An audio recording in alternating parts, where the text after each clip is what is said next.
The man, the Right. myth, the legend, What's happening, my friend? Dr. Jack. Hope How are all is you? well. Can't complain. Can't complain. You just got done with Sunny. hoops? Just got done with the men's basketball lift and sun's shining, melting some of that snow, thankfully. We got a ton of it, but it's all good. It's gonna melt in a week with the Colorado sun. There is a lot of that going around. Before you hopped on, JD O'Brien at IU was talking about how it's a mess there. So, and I Oh know yeah. I was texting back and forth with Hootie, and obviously Texas, not used to that Oh winter yeah. weather. I can only So, not used to it. Yeah. Here at least we know what we're getting and we can handle it. And right, right. The I'll take infrastructure is the there. Yeah, and I'll take the 2 hour delay any day of the week because I'll get out and uh, ski or skin and get the dogs out. So, Take advantage of it, right? Oh yeah, yep. Um, so I was telling the guys in chat, uh, I feel like this is kind of one of our more challenging podcasts because you've hosted a podcast, right? You've been Yeah, on several podcasts, like you've done right, these right. things a million times. So I was like, Yeah. how do I come up with something interesting and kind of fresh? So, um, usually I kind of have some plans and some topics, but we're free form as it is. I And like this that. may even be more so. So, Yeah, but you mentioned the dogs, yeah, yeah. and they seem to be a pretty core part of just your day to day. Has that always Yeah. been the case, or? No, that was a huge, it kind of transpired when I started interim here at CC August 19, I guess, was when I was interim. So yeah, I just, I knew it was fairly dog friendly here. I had no idea until I took the job that like on any given day in our athletic department, there's 3 to 6 dogs in coaches' offices. Oh Like it's wow! wild. Yeah, it's awesome. And then I've just started bringing these guys, and yeah, I mean, let's see, we got, In the house, yep, nice. yep, Just chilling. Alfie. This one is not quite, I don't know where she is. There you are. Hey, say hi. What did they put in some effort in the basketball lift? So they're kind of recovering right Oh now. yeah, yeah. They're pretty funny. They stay out of the way like enough for to not get hurt, but they still are like to linger around. And she, being a mini, will jump up on the bench because she realizes that people will pet her more if she's sitting on a bench. So A like little guys attention's pull, always nice. yeah, they pull the bench out for squats and leave it behind them, and she parks herself on the bench and waits for them to be done. It's wild. And we have a door to the athletic training room that goes right through our weight room too, and anytime I might look around and she's not in here, she usually just goes to the athletic training room by herself like now. So it's pretty wild. That's She's, nice. yeah, yeah. Well, yeah, And a good chunk of the EF crew is kind of dog people as yeah, well. yeah. So, has that like have you had dogs growing up, kind of in Yeah, general, or? yeah, pretty much. Yeah, I had a dog like when I was younger, and then since my adult life, always have had a dog. So yeah, it worked out really. And Colorado again is just dog friendly, or it seems like everybody has a dog or two that lives in Colorado. So it's kind of like par for the course. Yeah, for sure, for sure. Yeah. What kind of dogs are they? Aussie Shepherds, So or? yeah, I'm just one's trying an to kind of Aussie, guess. yeah, one's an Australian Shepherd Border Collie mix, and the other one's a mini Australian Shepherd. Yep. So both are rescues. So we got lucky, and yeah, and how well behaved. Even like my other coworkers, some of them are like, I can't believe your dogs are that well behaved. Like I could never bring my dog here, and I have done nothing to train them. Like we just got lucky because like I mean I've taught them how to sit. That's about it. Like as far as like their behavior, it's just pure luck that they're that good in the weight room. Gotcha. Well, Yeah. yeah, we have a rescue, and there is no, as like Avery and the rest of the crew would tell you, there's no way my dog's going in any weight room. Right. Right. Right. So Yeah. it's always a work in progress, for Yep. sure. Um, so I mean, I think, like I said, kind of most people, I think, kind of are aware to a great degree that you spend a lot of time with the NSCA, Yeah. Yeah. and Yeah. now have transitioned over into working at Colorado College. Um, and I know you've been there for a little while now. How like has it been the refresh that you were hoping for?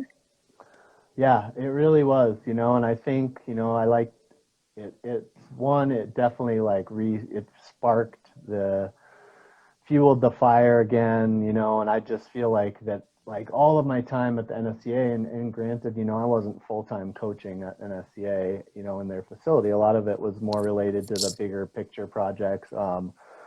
But that being said, I still was able to keep my skills sharp, for lack of a better word, by the opportunities, whether it was working with the Paralympic sled hockey team or the SWAT team, at different points throughout the year, some of our youth hockey, even though I wasn't on the floor 40 hours a day or, a week.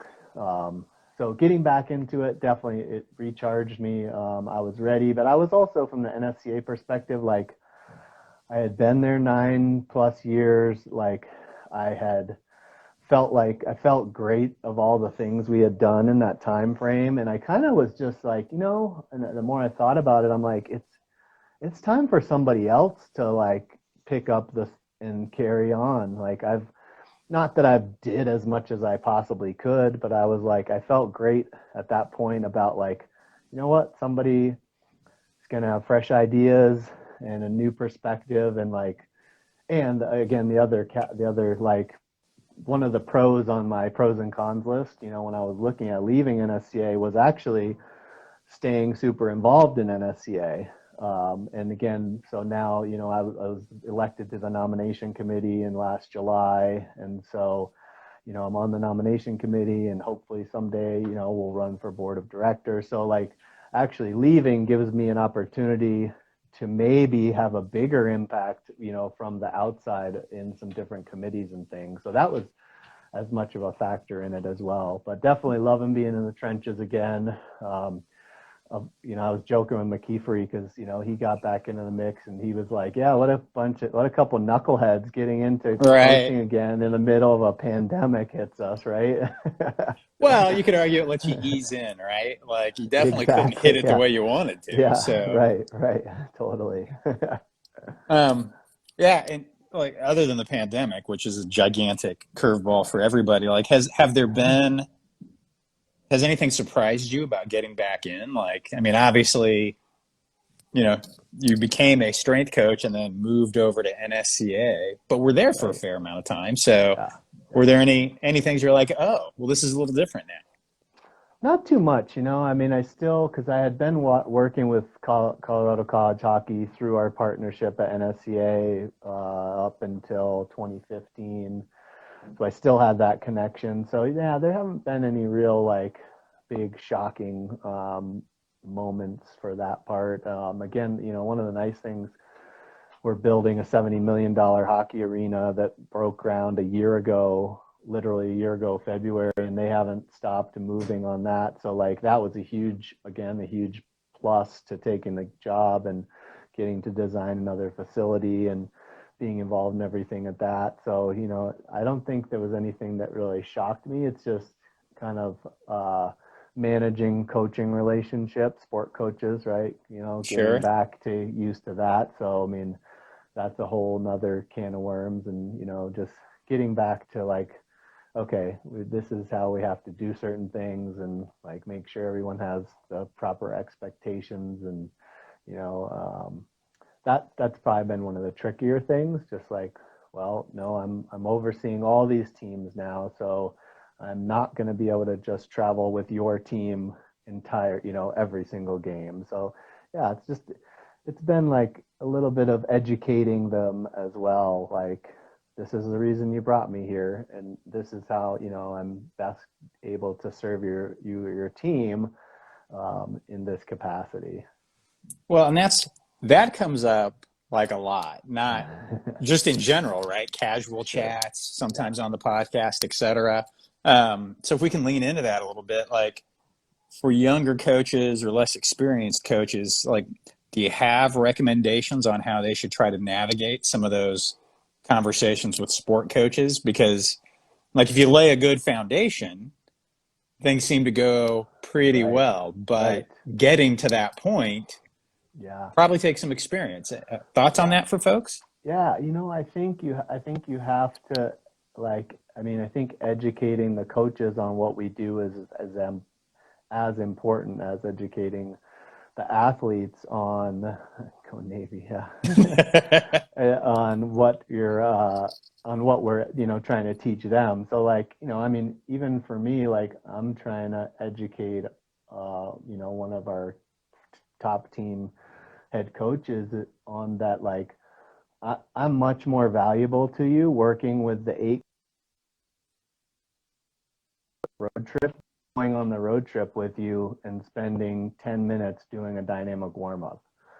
And again, if I haven't done my job, like all of your team, all of the teams I work with, darn well better know how to run their own 10-minute warm up when it comes to like a game day, or else then maybe we're holding another discussion if I haven't done that. But I feel pretty confident that every team I have can do that by themselves. And granted, I'll do it some of the time, but if I'm not there for some reason, they have to be able to do that, and I feel totally confident that they can do that. So it's more educating. Yeah, I think for younger coaches, I mean, I think it's great to travel, but it's also great to be able to like have them understand that you have a master's degree and all these certifications, and your expertise is probably best used with the most amount of people that you can work with. And that might not be, and spending the most time with them. So yeah, if you have 8 teams, it might not make sense to be traveling with one team exclusively. Well, game day is pretty fun Totally, most of the time, totally. Yeah, but best seat, strength coach is going to get the best seats in the house probably too. it's true. Yeah. But then like from again in a small setting, and again, I'm really fortunate. My athletic director started I don't think 3 months before she hired me, but so she gets it. But like, she knows that we need another position because she knows that myself and my full-time assistant, and then we have one part-time person, like with 17 teams, we just don't, we can't do all the things we want to do. And so, they knew, hey, we're working on, and even wrote it into my annual review last year that like, hey, this third position is a priority and you are getting it, sans pandemic. Well, yeah.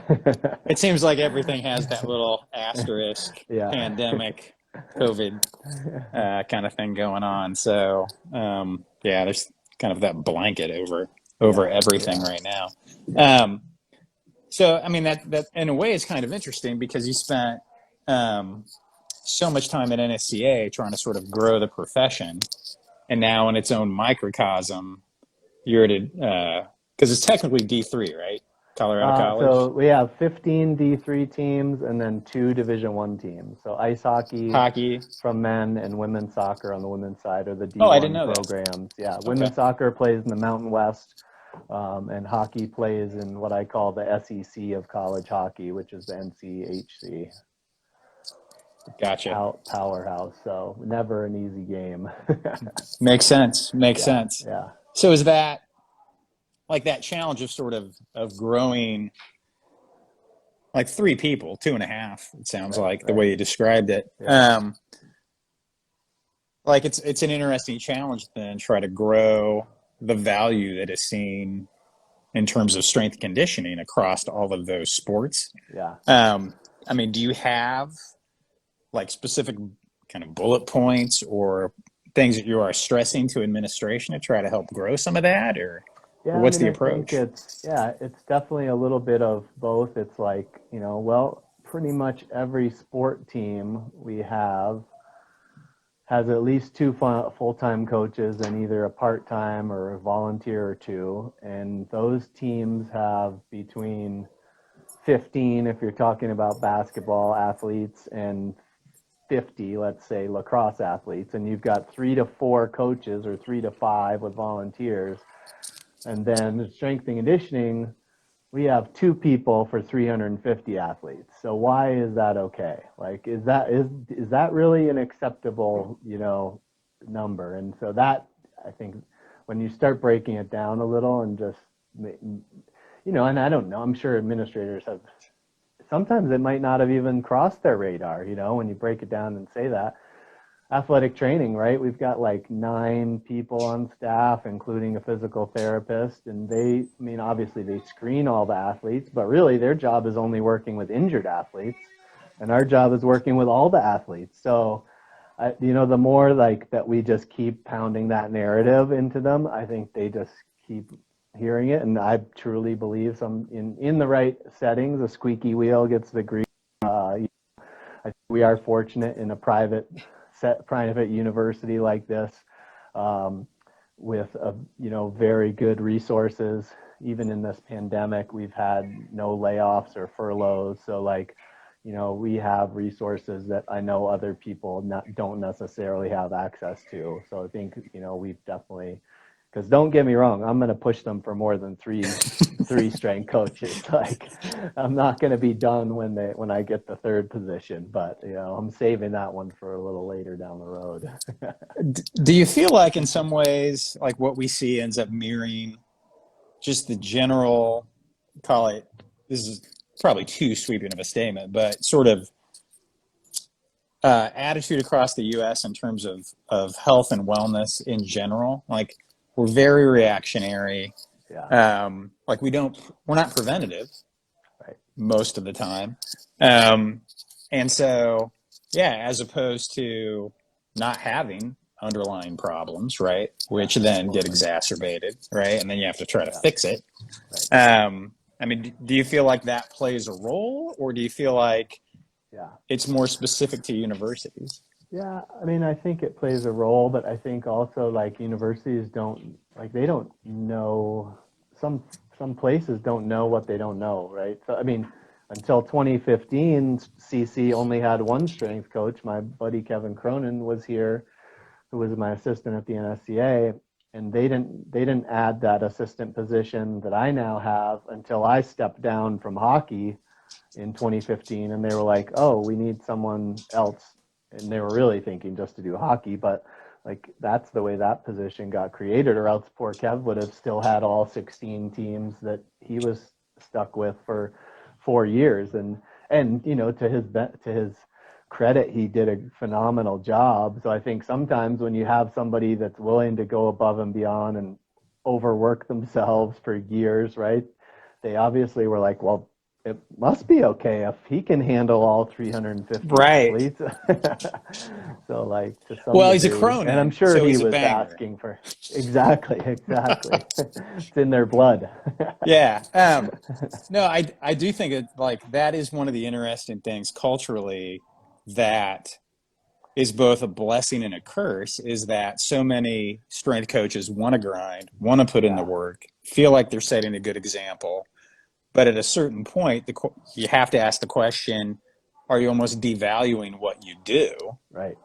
by putting so much forward? And that, I mean, we could probably spend hours just Right, talking right. about that, Yeah, right? totally. Yeah, and so like I don't even have a conclusion like as Yeah, far as like no, that statement. It's just right. I it's an agree though. ongoing Yeah. challenge. Yeah, I think it's always going to be a battle, and in sport coaching in general. It's not necessarily just strength coaches, right? There's sport coaches that are like that too, and I'm sure the younger one. And a lot of we are very specific in our profession to complain about our own stuff, but I know a lot of the assistant sport coaches don't make very much money either, right? And they still work tons of hours. So I think a lot of times strength and conditioning coaches, when they're talking about strength and conditioning, it's a bigger picture of coaching in general. Like, we're still trying to really get the whole entire profession of coaching to be taken more seriously, and I was telling somebody the other day, the only qualification to be a sport coach generally is that you played the sport. I mean, pretty much. They don't need master's degrees, they don't need certifications to get hired. Some of them haven't even played the sport. So it's I think the coaching profession is in this evolution of, or kind of stepping up to the next level and growing, which is great, but there's also a lot of headaches and different things that come along with it. Oh, for sure. Well, that's one of the probably the most challenging things, just in terms of like elite forms of growth, sort of call it in our world, for lack of a better way of putting it, is like you and I would just know so many people who have like PhDs, master degrees, etc., and yet you will see them end up in conversations like across a spectrum of people, and it's as if that background doesn't exist. Like they sort of get kind of pushed down, for lack of a Yeah, better way of putting it. yeah, And I don't know how you overcome like some of those challenges where like everyone's just going to log into PubMed to review the research, right? Or yeah, Google Scholar or yeah, whatever. yeah. Like we're going to share the research. So why is there this strange dichotomy, and not understanding what people have already put into it, basically? Right. No, I think you're right on the Yeah. money. What's that? I Oh, said on the you're money. right on the Yeah. money with Well, that one. Yeah. I mean, yeah, it's just a challenge, yeah, and so yeah, I don't have a solution, but I no, do like to bring it up, um, because once you start pointing toward what it means to get some of those degrees, at least other people start to become aware that they exist, if that makes sense. right. So, Totally. like, if you have a PhD in kinesiology, someone just didn't hand that to you, Yeah, that exactly. kind of thing, right? Exactly. Yep. Um, so to segue a Not little bit, everybody gets to, so not everyone gets to be called doctor without actually having a doctorate, except for some of us. right, right, oh, for sure, for sure. Um, well, and that just feeds into it, right? Because like when you see situations where strength conditioning or athletic performance is sliding into, um, being like there's oversight by the medical community, Right. that all gets really messy pretty much in a hurry. Yeah. Yeah, it Um, definitely can. And I know some people get pretty territorial about certain things too. I mean, my boss is assistant athletic director for sports performance is his title, and he's an ATC by trade, and he oversees medic the ATC staff and our staff.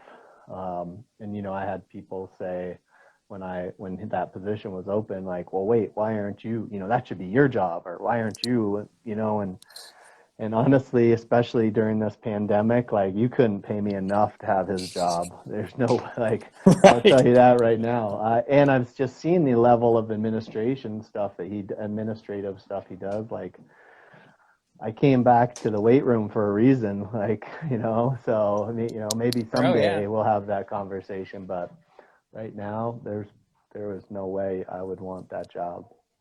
Well, the other thing that comes up that sometimes people don't talk about. I remember Pat Ivy and I were talking about this. Is kind of boils down to people to some degree, Yeah, right? So someone could come from that medical background, but as a person, be open, understand the value that you're bringing, right. and if you can find that in your environment. Totally. Yeah. And I Yeah, think, our AD set the narrative from the start and told him, hey, your relationship with Scott is probably the most important relationship that you have. nice, And so that helped set the table. And he and I get along great. And I know we would have, even if she hadn't done that, just because we hired the right person, but like it helps when your for athletic sure. director, believes in that and believes in you like that. So again, that was obviously another reason I came here. Makes sense. Well, just like Yeah, we would talk about building relationships with your athletes, yeah, it's building all of those relationships, right? totally, totally. Um, I'm going to segue a little bit. This is about relationships, though, so it's perfect. So, I went out to CoachCaulfield.com, Oh stalked you a yeah. little bit to Okay. try to ask you some decent questions, right? Be a good host. But one of the things that you've got is like a small list of some of the podcasts that you really enjoy, right? So you've got Jim Davis, Lauren Landau, um, and so I'm just wondering, is there a common thread with some of those where there are particular topics that came up, or what made those stand out to you? I think those episodes I picked were probably more like based on the non-coaching related topics that we talk about, and I think that's where, again, I've just been more interested in the field in that area, in personal relationships and,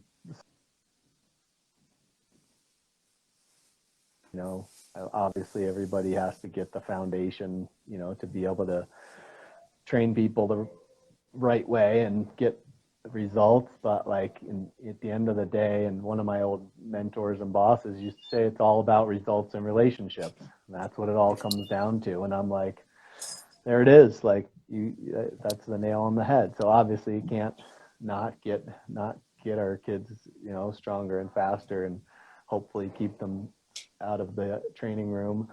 But, at the end of the day, like the relationships that you build with them are what's going to get you the majority of the results, not which squat variation you're doing. Exactly. No, I just found it interesting to, like, I know you've had a lot of those conversations, right? And like selfishly, one of the reasons we started doing this was like I felt like I was staring at spreadsheets too much, Yeah. right? And I kind of just missed those, like traveling to a room, talking shop, etc. So there's my dog. Someone had the nerve to walk past our house, so she's letting them have it. But of course, I totally killed my train of thought. But yeah, so one of the, I think I mentioned, I told the guys, like, I know Scott's done a lot of these things. So, like, is there anything you guys want to know? So Avery, right? Avery Klein on our crew who came out to visit with you, he was really concerned about wanting to understand when you go ski, right? Where do you go? Like, where are your spots out in Colorado? Okay. Well, if we go, if I'm going to go to the mountains, the great thing about living here in the Colorado Springs is we're 2 hours basically from Summit County, which is where Breckenridge, Vail, A Basin, Keystone, Copper Mountain, all the big dogs of the Colorado skiing are. So, we're fortunate we're only 2 hours away from there.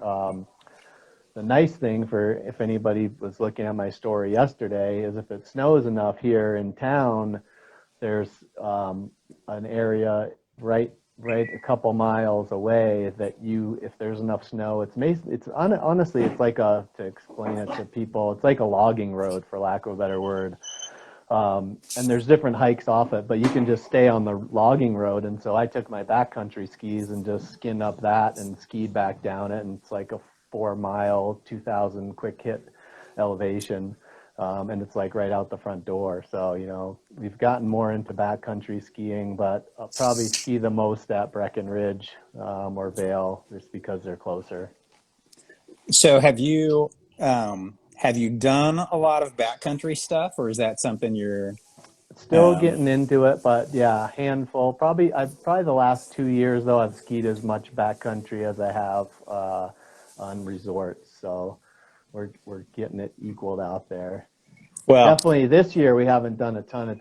The backcountry is super dangerous. I'm sure if you guys have noticed the news, there's like an avalanche or two death and every weekend. So pretty much staying super safe and Well, we'd like to keep you around. Yeah, So that's the goal. Yeah. You've gotta look at the snow conditions, and like, have you gotten to the point though where you do the whole transponder thing where you kind of get out there? Yep. We Okay. wear the beacons when we go out, and I've taken there's a guy in town, Pikes Peak Alpine School, that we've gone out with for there's the AIRI course, which is like a certification basically in avalanche awareness, level 1 and level 2. And so we've done the level 1s, and yep. So we definitely have done the right safety things to make ourselves feel, and I'm not a real risk taker in general. So we typically go with someone who's more knowledgeable as much as possible. Or if we don't do that, then we stay to really super safe, low angle stuff that we know, like that one that's right here in town that there's never a chance of getting hurt on. There's nothing wrong with being prudent.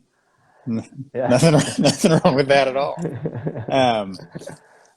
Yeah, so I know that if you ever want extra like an extra two on your crew, right? When you head out into the Yeah. backcountry, that all you have to do is send Avery and I a text, and we'll All probably be right. there We'll pretty darn get you guys quick. going. Yeah. So Hey, yeah, spring in Colorado is the best backcountry. It's more safer, less avalanches. We could be skiing in April with the sun out. we can make that happen. I'm surprised Avery hasn't chimed in yet. Yeah, because it's been a little while. I used to snowboard every day on my birthday, which is Nice. like December 19th. And then years ago, did some backcountry stuff in Idaho and Cool. like a yurt trip and those kinds of things. So, Nice. um, yeah, fastball down the middle for your elite form crew. Yeah, I like it. Yeah. Um, so I meant to ask this earlier, like really right at the beginning. Where did Dr. Jack come from? That was all. I can't take any credit for it. Luckily, I didn't name myself. Well, that's the best way to do it, though, Yeah, right? yeah, exactly. That was all Aaron Osmus, pen and paper strength app for those who don't know him. And he was just at USC and Sorinex. So through Sorinex, I was fortunate enough to meet Aaron, and we just got along really well and hit it off. And what it was one, I want to say it was either 2016 or 17. I'm trying to remember, but he came to coaches conference with the Sorinex crew for their setup, and he had brought me this. It was the Dr. Jack program that he had just written, and so it's the picture of like Dr. Jack, and he's like half of the jacked guy and half the guy in the little suit. And he said he had signed it and wrote on it, I thought of you when I was writing this program. Thanks for being an inspiration, And so maybe it was from my, NSCA by day with my polo shirt and nice pants on. And then, when I train, people sometimes didn't realize, like, oh man, this guy actually looks like he's been training. Like, so I thought that was important, right? The NSCA gets a bad knock sometimes for having too many scientists or being too nerdy, and so I like to even it out with a little meathead flair to make people realize that we didn't lose our roots anywhere, and Right. yeah, that Well, was like, all him. yeah, imagine being on the elite form crew, right? So everyone thinks we're just a bunch of tech geeks, Yeah, yeah, So, and then like I consider I like to get under a bar, but I yeah, also am a bit more of a cyclist than anything else. yeah, yeah, And it's always funny, um, like fill the sleeves or take kind of your like whatever version of that right that right, you right, want across a lot of the guys we know, but then like cyclists do the same stuff with their quads, yeah, right? yeah, So yeah, if you look at my Instagram, you get a lot of this, right? And then you got a lot yeah, of guys flexing their quads. Everybody's a nerd, right, so it right, just always kills me. yep. So Avery chimed in and he wants to know your opinion on Crested Butte. Oh my gosh. Well, I should see. I didn't mention that one because that's the one I'm trying to keep secret. I actually, literally, just got back from Crested Butte. We were there Did you last really? last weekend. Yeah, yeah. If I could call it quits and retire right now, I would be living in Crested Butte It'd year be the Butte. round. Yep. That's Nice. yeah. Mountain biking, skiing, all the above. It's got it all. So that's my favorite town in Colorado, hands down. It's isn't it also a little bit harder to get to? Like Yeah, kind of exactly. weed some Yeah, people out for like yeah, that sounds yeah, crappy, but you know yeah, what I mean. yeah. No offense to my friends in Denver, but it keeps a lot of the Denver crowd out because it's so far away. Yep. So it's a hidden gem. So you mentioned mountain biking. Would you consider yourself a mountain biker then, or Well, I live with a pretty serious mountain biker, so I do don't you? know that I would call myself because I can't. If I think Is about there a people I stack would rank in the call house? mountain biker, oh yeah, yeah, she's got the crown. Um, so I definitely am an enthusiast when it comes to mountain biking, not necessarily Okay. as much, but that's definitely that's a such a great.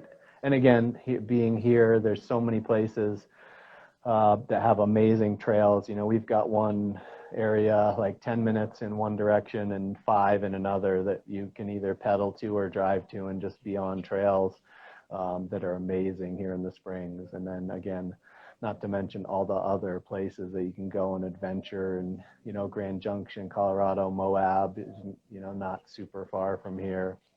Um, Even, in winter time, people will shoot down to Pueblo or Canyon City, which is about an hour and some change from here, and be able to ride, and there's not tons of snow. So that's definitely the other sport for sure. Do the dogs go with? Sometimes on mountain biking, yeah, but not always. It just depends. Yeah, the Mini actually is surprisingly good, like surprisingly loves it, and will just ride right behind. Like usually she's in front of me and I'll ride back, and the Mini will be right in the middle the whole time. It's pretty funny to see. Nice, Yeah, nice. yeah, it works well. But no, my Um, girlfriend's so she's part of like Wimba race team and does all these high alpine races. Like she likes to suffer. So, I'm like a hour and a half, 2 hours is my limit. She's a 8.5 type hour, like suffer pain type. gotcha. Yeah, so not my bag. Well, like I'm gonna end up. I'm signed up to do the Breck Epic this year. I don't know if you're Oh, familiar with nice. that race. Yeah, oh So, yeah. Yeah. um, yeah, that sounds like some mutual suffering could Yeah. potentially go on. I might come out there to Yeah. do Yeah, you will. Yeah. some altitude stuff. So that makes a lot of sense. Yeah, more fellow Aussie lovers joining in here too. I can see Coach Jocelyn. Well, it's funny. Like once people kind of get into dogs a little bit, it Yeah. seems like there's a slope where boom, you kind of become all in pretty Yeah. quick. Oh yeah, for Because our sure. dog, we largely got because my daughter wanted a dog. And there was a Yeah. long conversation about, all right, like you're gonna have to take care of her, blah blah blah, blah, and Right. it became my dog. Yeah. So Yeah. I don't know how to get around that, but Yeah. I'm Yeah. not Yeah. complaining. I'm not Yeah. complaining. Exactly. Um, so like, and we're kind of touching on one of the things I find interesting. One of the things that will happen with a lot of coaches is, particularly with the way schedules work, is they don't end up finding the time to have the well-rounded life that, like, if people follow you on Instagram, they'll see that sort of you're sort of doing. Yeah. Um, and I'm just kind of wondering, do you have, like, is that something you consciously are aware of, or how do you keep that balance? I think I am nowadays. I think when I was younger and just getting in the profession like most of us do, and I don't know, maybe I don't know. I don't feel like everybody should, has to do this because I did it kind of thing, or, but I do feel like when you're younger and hungrier, you can afford, and you don't have a wife and kids and dogs, and like at that point when I didn't, like let's say when I was at Dartmouth College, like I could, work crazy hours and weekends and multiple jobs if I wanted to, and like I knew that I needed to get the experience to be able to get jobs that I wanted, and so that was the priority for me. um, and now again, obviously, as I've transitioned director role and stuff like that, like family and spending time outdoors are big priorities of mine. So, the college setting is going to make that a little bit more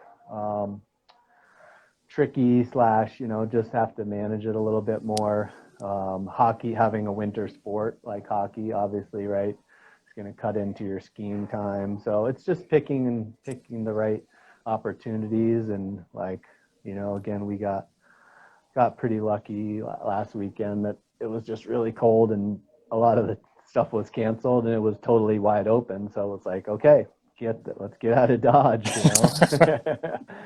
um, and the more that I have great, my small, very small staff is phenomenal. So I can trust them to take over, and I think that's been a big thing too, as a growing and learning more about yourself and not feeling like you have to do everything, right? And I think that's what all leaders have to figure out at some point. Like, it's okay if you're not there, and even within that, I want to train people, like train my staff and train our other coaches that no, my staff is an extension of me. So if I need Emily to run this lift or to do XYZ, they're just like me being there, and it's okay. And yeah, if I get, if I get hit by a bus and I'm not here tomorrow, what are you guys going to do? Like, is everything just going to stop and nothing's, you're not going to be able to carry on? Like, we have to be able to still do it. Like, and I think that also just educating people on that helps with that, so that you can be gone and no one loses their mind. So have you always been comfortable with being gone, or was that like just personally a process for you? Oh no, yeah. I mean, I think I was like a lot of us A-type workaholic strength coaches, lost relationships over my career and different things. So, I think it's been a process of learning how to manage it to be able to know what, know what you want and how that works into the big picture of things. I mean, I think the coaching hours can be tough too, but like I live less than a mile from the college now. I think I told you that a while ago. Yeah. And I actually love my schedule of the other thing with the block plan is we always have our students are in class.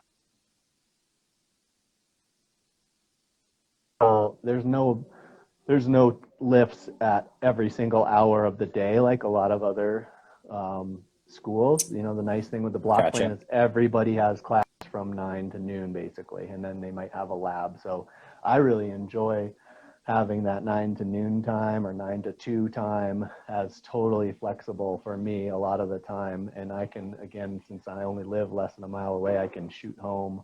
We walk to work a lot, so we might walk back and forth a couple times throughout the day. So it just depends. But I think that flexibility in the schedule is something that I enjoy. We've got going to have a first scrimmage of women's soccer tonight, so I'll be here at like 7 or so tonight for the scrimmage. But I didn't come in till noon today, and I took the dogs out and got outside this morning. So I got my kind of what I needed, and then I'm going to do some fun stuff with our teams too. So Nice. yeah. Nice.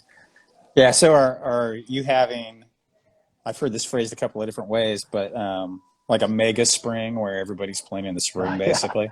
yeah. I was just joking with our men's basketball coach about that. Like in like 2 weeks, we're gonna have both basketballs competing, hockey competing, women's soccer competing, both lacrosses competing. Yeah, every single team is basically going to be in season here in the next couple weeks, except some of them have already finished. Swim and dive already finished their season, which is Oh, just wow. baffling. They had like a 4 or 5 week season and it's already over. But yeah, everybody has been in season from January to April, so Yeah, that's made it interesting again. for And sure. just Well, from like covering medical staff, covering multiple games again, even with them trying to figure out the coverage has been really interesting. oh, I bet. Like shell game, Yeah, basically kind of 100%. constantly. Yep. And are most of the seasons effectively kind of mini seasons? Like no one's quite getting as many games in, but everybody's Some playing. some are, some aren't. Yeah, some have definitely are, a lot of our Division 3 teams are pretty much conference only. Um, but like our men's lacrosse has a really strong program, and they're usually a top D3 contender. They've got a pretty solid schedule of like 20 games, and so they're going for Oh, wow. gold here, and it's just been interesting. Yeah, basketballs have been a little hectic. There's been, as everywhere, crazy COVID issues and quarantine issues, and so that's been obviously hard to work around. And our women's team is probably going to be in top place in the conference and might only have 6 or 7, 6 wins, but they might win the conference that way. So yeah, it's an interesting one for sure. It's just been a weird year. Well, So weird. potentially 2 weird years, I guess. Yeah, So yeah, as long as yeah, has lingered on. So yeah. um yeah, so I know I'm kind of bouncing back and forth between kind of casual stuff and more serious things, but to go back to I mean, it kind of leans into your time at the NSCA a little bit. Like, you mentioned like you're still involved, but in kind of a different way. Yeah. Like, do you have kind of in your mind some potential goals for the field as a whole? Or like kind of big picture, how are you thinking about things like that long term? Yeah, I think it's got to be headed toward licensure. Like, I just think that the athletic training profession shows, that clearly has worked out for them, and I think we're headed that way. But like, I joke around too, like when, I've seen some people on Twitter recently get into it about, the union. We need to unionize strength and conditioning coaches and blah blah blah. And I'm like you guys can't even decide like what type of squat that you want to do. Like, we're still arguing about which way you squat, and you guys want to unionize or have licensure. Like, you're missing the picture here. Like, we got to get some basic goals. So I think that's the future. But I just would like to see more kind of alignment between NSCA and the CSCCA, and just keep building those bridges and collaborations, so that we can keep helping, show that this profession means a lot. And obviously you have to have a master's degree and certification. So like, obviously there's minimum requirements that are there. And it's just, again, it's still, there's a ton more educating that needs to be done with so many different levels. I think that's the other tricky part, right? College and high school and all these different areas with division 1, 2, and 3, like, one size doesn't necessarily fit all. So it's really, there's a lot of growth to be done. And I don't necessarily know the exact items that are going to solve those problems, but I would love to, hopefully be part of the solution in some way, shape, or form. Do you think about it more in terms of let's just continually get a little bit better then, instead of, because I Totally. asked it in terms of big, broad, Right. sweeping goals, Yeah. right? But Yeah. do you see it from kind of ground up? Yeah, 100%. We're in a lot better place than we were 10 years ago right now. And hopefully, you've got, NSCA is working on the accreditation of the certification. So you're going to need to have a degree from an accredited university by 2030.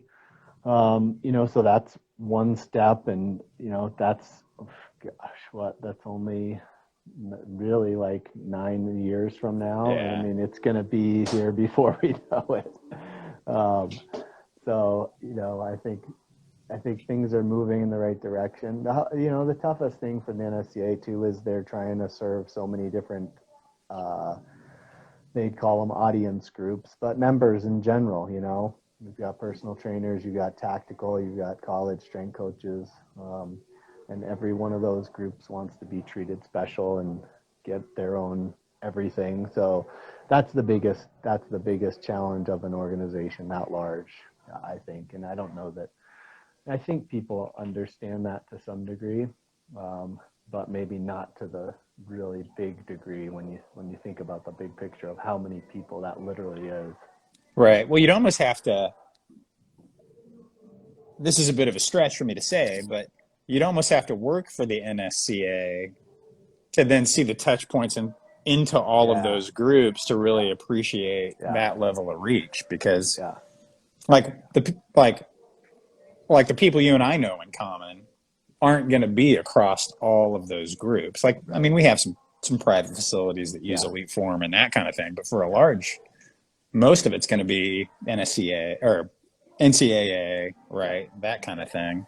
A little bit of tactical, yeah, but if you're really trying to serve those groups, yeah, the yeah. commonalities get away from you pretty quickly, I would Totally, think. Is totally. that Yeah, I accurate? think that, yeah, and I think the people that get more involved and serve on committees or as state directors and get to understand how the board of directors and the organization works, aren't as easily frustrated as some people who might just join thinking that, they're a college strength coach and this is going to be the greatest asset to them. And then they're like, wait, But I personally like the diversity of all those different things too. Like I always enjoyed the national conference even before I worked at the headquarters, which was a conglomeration of everybody that makes up the organization. But I like that, and don't get me wrong, I love college strength coaches too, and I love those opportunities. But like, I liked being able to interact with all the different people and meet people from all different backgrounds and areas and different aspects of the strength and conditioning profession in general. Well, it's going to take someone who's has that interest to start to tie some of those things together. Right. Like if you get someone in a silo, Totally. like that's gonna be harder on everybody. So Totally. we're kind of coming to the point where Instagram will kick us off. Okay. And I'm going to slide in about mountain biking again. Leadville Trail 100. Oh, Would you do man. it, or is that too long for you? It's too long for me. Melina, she did the Leadville 50 a couple of years ago, and I think they added like a 15 miler, and I was like, Yeah. you know what? Come on. That's right up my alley. All right. But yeah, Leadville 100. I know a few of the real badass people I know that have done it, and that's no joke. Yeah, that is a grinder, and not to mention being in Leadville at 10 point whatever thousand feet. It's not low. It is not low. Yeah. You hit that Columbine climb and you realize there's not a lot of air up there. That is for sure. Yeah. Well, hey, brother, thanks for coming on. Yeah, appreciate you Appreciate it. having me. Hopefully this wasn't just completely cliche, right? In terms of conversation. Right.